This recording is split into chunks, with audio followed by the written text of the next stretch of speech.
The Queen went on several state visits to the U.S. during her reign, meeting a whole host of presidents from Dwight Eisenhower to Joe Biden, with Lyndon Johnson the only occupant of the Oval Office she did not meet.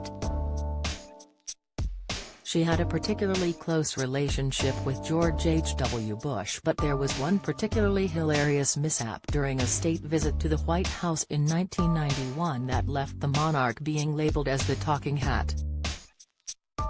In May 1991, the Queen arrived at the White House with the Duke of Edinburgh.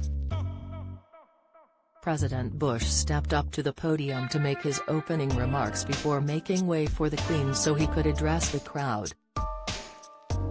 However, the former CIA director had left the stand as he had found it rather than adjusting it for the much smaller Queen. As a result, the microphone was too high and covered the monarch's face from the TV cameras.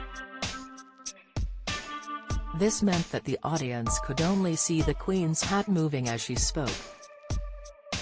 The incident made headlines around the world, and the image of the Queen's talking purple hat became one of the most infamous from Bush's time as POTUS.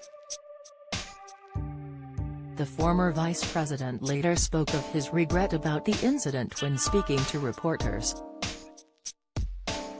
He said, "Well, I feel bad I didn't adjust the speaker's stand, but she started to speak and I didn't realize how it would look from a straight angle, or I would have interrupted her. Because it wasn't fair to her and I'm just sorry that it was overlooked." However, First Lady Barbara Bush absolved her husband of any blame when speaking to the press. She said, "He, the president, doesn't need to apologize. It was someone else's job, come on."